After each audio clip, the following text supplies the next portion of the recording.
Hello friends, मैं देवज्योति गोस्वामी आप सभी को मेरा यूट्यूब चैनल में वेलकम करता हूं।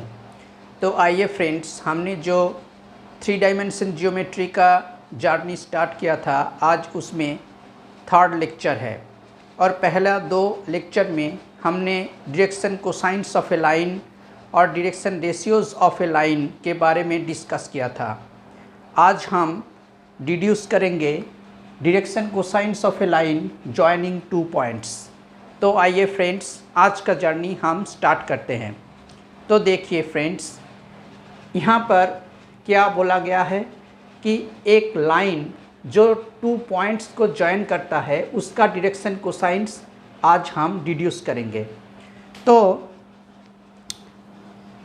एक स्पेस पे 2 पॉइंट्स लेते हैं, P और Q। ऐसे P और Q 2 पॉइंट्स लेते हैं। अब देखिए, ये जो 2 पॉइंट्स है इसका कोऑर्डिनेट्स क्या होगा, इसके लिए हमको 3 रेक्टेंगुलर एक्सेस कंसीडर करना पड़ेगा। तो आइए फ्रेंड्स, हम करते हैं कंसीडर। हम 3 एक्सेस ड्रॉ करते हैं और ये OX, OY और OZ ये 3 रेक्टेंगुलर एक्सेस हैं परपेंडिकुलर टू ईच अदर, और उसके रिस्पेक्ट में ये 2 पॉइंट्स हैं जिसका कोऑर्डिनेट्स हम अब डिफाइन करेंगे। इसका कोऑर्डिनेट मान लीजिए x1 y1 z1 है, और इसका कोऑर्डिनेट है x2 y2 z2। ये P पॉइंट और Q पॉइंट जो दोनों पॉइंट्स है, उस दोनों पॉइंट्स को हम अब जॉइन करेंगे। ये दोनों पॉइंट्स को हम जॉइन करेंगे। तो ये हमने PQ एक डायरेक्टेड लाइन पाया।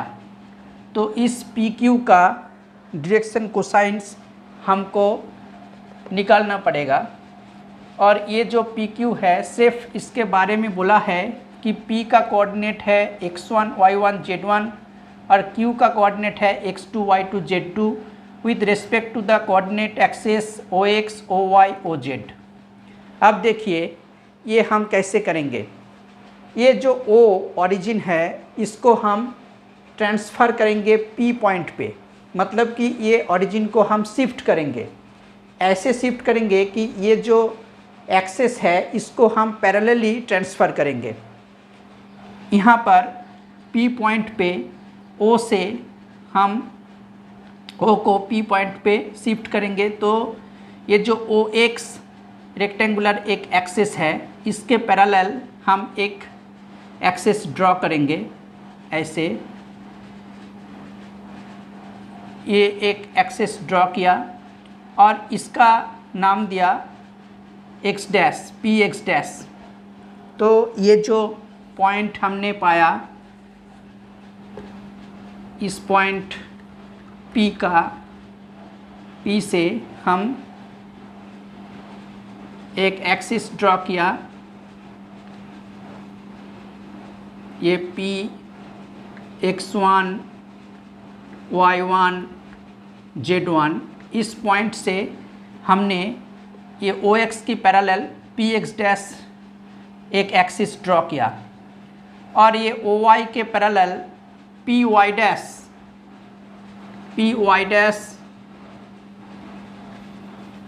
एक्सिस ड्रॉ किया, और OZ के पैरेलल PZ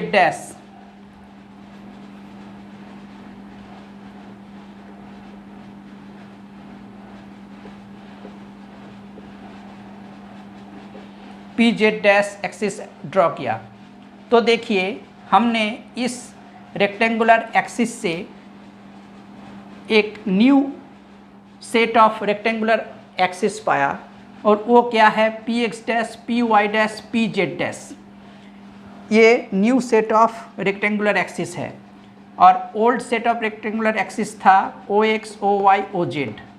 अब देखिए ये जो क्यू पॉइंट है इसका कोऑर्डिनेट है x2 y2 z2, ये किसका रिस्पेक्ट में है, ये ओल्ड सेट ऑफ एक्सिस के रिस्पेक्ट में है। अब हम देखेंगे कि जो new set of rectangular axis हमने ड्रॉ किया उसका रिस्पेक्ट में ये क्यू पॉइंट का कोऑर्डिनेट क्या होगा। उसके लिए हमने ये क्यू पॉइंट से एक परपेंडिकुलर ड्रॉ करेंगे हम x ओ y ये प्लेन पे। तो यहाँ से एक परपेंडिकुलर ड्रॉ किया Q N dash, Q N, और ये क्यू एन एक परपेंडिकुलर है क्यू से एक्स ओ वाई प्लेन के ऊपर, जो एक्स ओ वाई प्लेन को एन पॉइंट पे मीट करता है। अब देखिए ये perpendicular X dash P Y dash ये प्लेन को भेद करके आएगा, तो उस प्लेन को भी कोई एक पॉइंट पे मीट करेगा। तो हम कंसिडर करते हैं कि वो ये जो क्यू एन परपेंडिकुलर है वो X dash P Y dash ये जो प्लेन है उस प्लेन को इन डैश पॉइंट पे काट करेगा या मीट करेगा।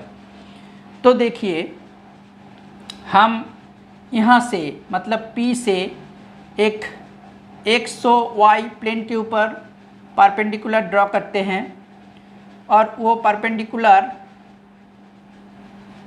पी एम जो एम पॉइंट पे एक्स ओ वाई प्लेन को मीट किया।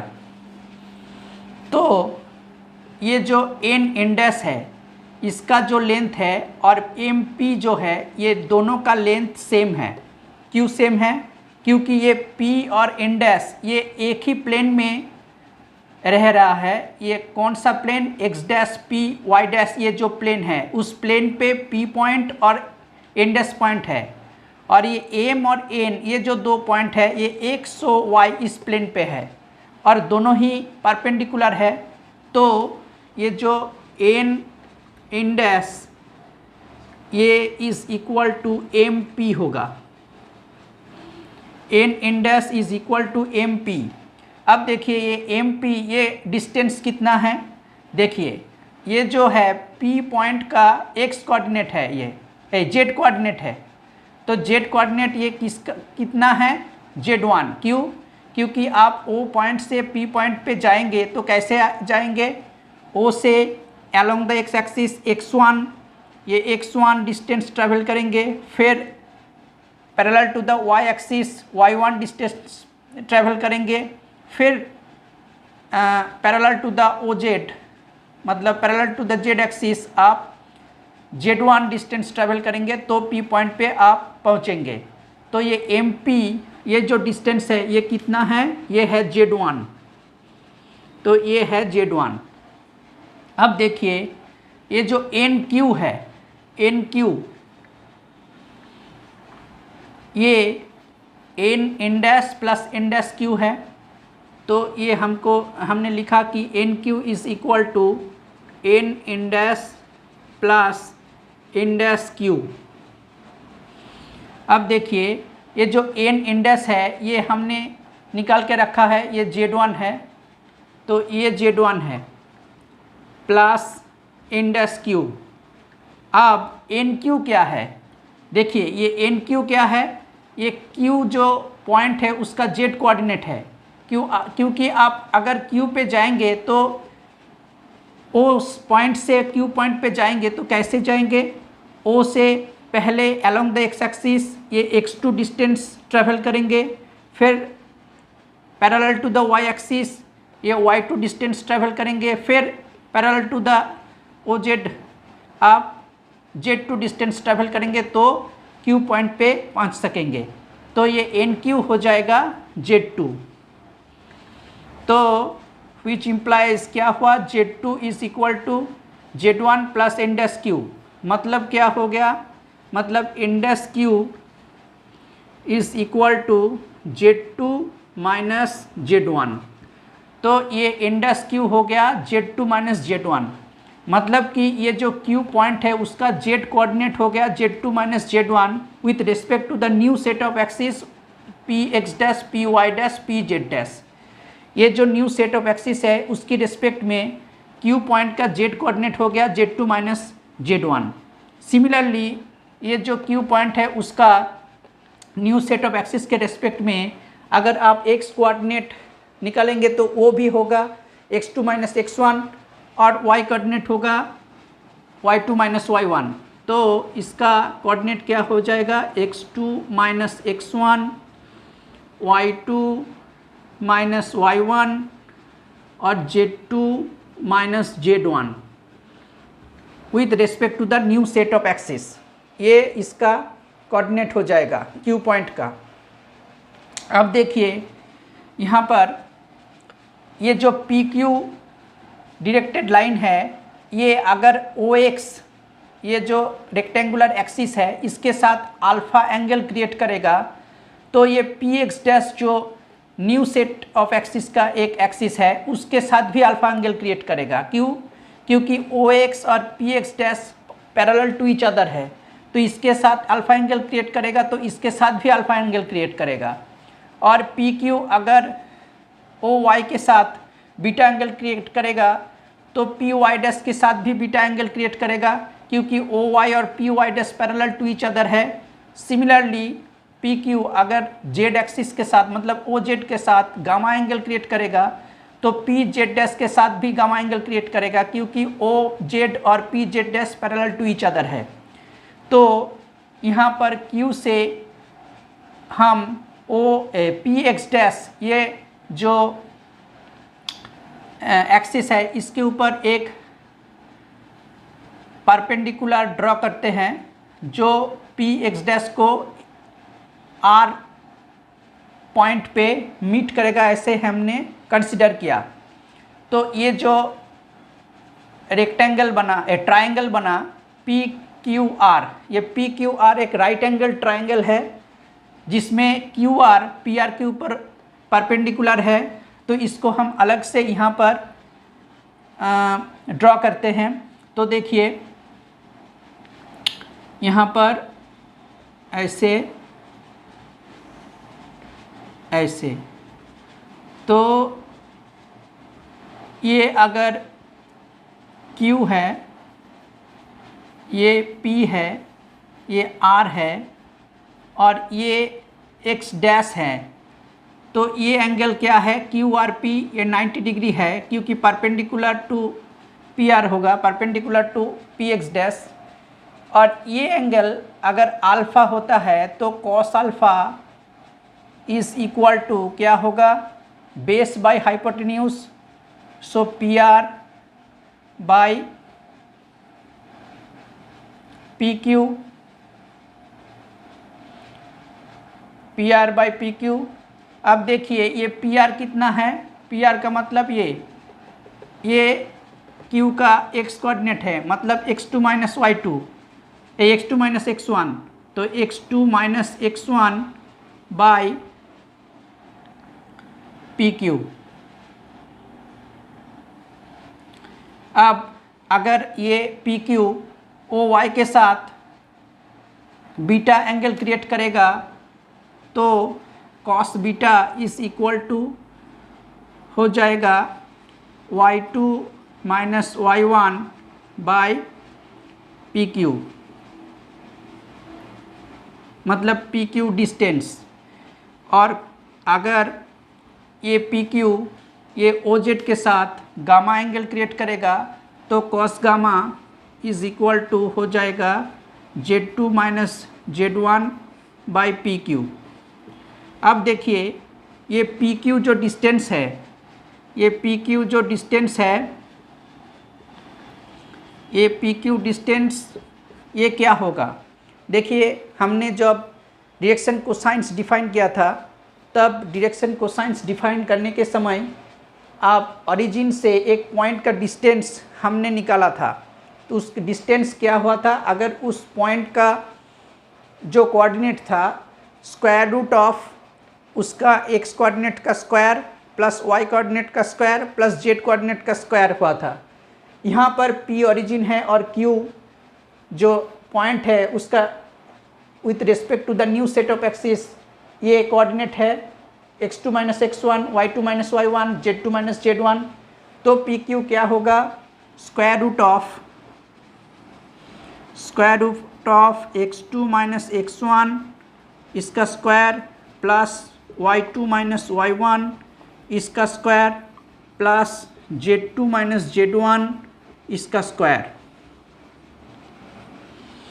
तो देखिए हमने ये प्रॉब्लम करने समय क्या लिया था, पी क्यू 2 पॉइंट्स लिया था और p का कोऑर्डिनेट था x1 y1 z1, q का कोऑर्डिनेट था x2 y2 z2 with respect to the rectangular axis ox oy oz। और उसका जो डायरेक्शन कोसाइंस हमको मिला वो क्या मिला, x2 minus x1 by P Q, y2 minus y1 by P Q और z2 minus z1 by P Q. और ये जो पी क्यू है वो क्या है, square root of x2 minus x1 square plus y2 minus y1 square plus z2 minus z1 square. ऐसे हम अगर किसी पॉइंट, दोनों पॉइंट्स का जॉइनिंग लाइन का डायरेक्शन कोसाइंस हमको निकालने के लिए देते हैं तो हम वो निकाल सकते हैं, हम उसको डिड्यूस कर सकते हैं। तो ये जो डायरेक्शन कोसाइंस मिला ये किसका मिला, ये पी क्यू जो डायरेक्टेड लाइन है उसका डायरेक्शन कोसाइंस है। अब देखिए, आप अगर एक प्रॉब्लम दे देते हैं कि 2 पॉइंट दे दिया, जैसे 2 पॉइंट दे दिया जैसे 2, 3, 4, ये एक पॉइंट और एक पॉइंट दे दिया -1, 4, 6, ये 2 पॉइंट्स दे दिया। अब अगर बोला जाए कि ये जो 2 पॉइंट्स है इसका जॉइनिंग लाइन जो है वो जो डायरेक्टेड लाइन होगा उसका डायरेक्शन कोसाइंस क्या होगा, तो देखिए उसका डायरेक्शन कोसाइंस पहले क्या होगा, जो q, ये p है ये q है, ये x1 y1 z1 है, ये x2 y2 z2 है। तो इस x2 माइनस x1 मतलब -1 -2 बाय स्क्वायर रूट ऑफ क्या होगा, x2 माइनस x1 का स्क्वायर -1 -2 इसका स्क्वायर, फिर प्लस 4 माइनस 3 इसका स्क्वायर प्लस क्या होगा 6 माइनस 4 इसका स्क्वायर। तो ये क्या हो जाएगा -3 बाय रूट ओवर ऑफ ये क्या 3 स्क्वायर मतलब -3 स्क्वायर मतलब 9, ये 1 स्क्वायर मतलब 1 और ये 2 स्क्वायर मतलब 4, मतलब क्या हुआ -3 बाय स्क्वायर रूट ऑफ 14। अब इसका y कोऑर्डिनेट क्या होगा 4 -3 बाय ये होगा मतलब स्क्वायर रूट ऑफ 14, मतलब क्या होगा 1 बाय स्क्वायर रूट ऑफ 14। और इसका z कोऑर्डिनेट क्या हो, z मतलब कि डायरेक्शन कोसाइंस का जो लास्ट नंबर है वो क्या होगा 6 minus 4 z2 minus z1 by square root of 14 मतलब 2 बाय स्क्वायर रूट ऑफ 14। मतलब इसका डायरेक्शन कोसाइंस क्या मिल गया -3 by square root of 14, 1 by square root of 14 और 2 बाय स्क्वायर रूट ऑफ 14। ये जो 2 पॉइंट्स है इसका जॉइनिंग लाइन जो है उसका डायरेक्टेड जो लाइन है उसका डायरेक्शन कोसाइंस हमको मिल गया। ऐसे हम अगर किसी पॉइंट 2 पॉइंट्स का कोऑर्डिनेट्स हमको दे देते हैं और उस 2 पॉइंट्स का जॉइनिंग लाइन का डायरेक्शन कोसाइंस हमको डिड्यूस करने के लिए देते हैं तो हमको ऐसे अप्रोच करना पड़ेगा और हम ऐसे निकाल सकते हैं। तो फ्रेंड्स, लगता है आज का लेक्चर आपको समझ में आया होगा। अगर आपको ये वीडियोस अच्छे लगे तो ज़रूर ये वीडियोस को लाइक कीजिएगा और कमेंट कीजिएगा और मेरा चैनल को सब्सक्राइब ज़रूर कीजिएगा। Thank you.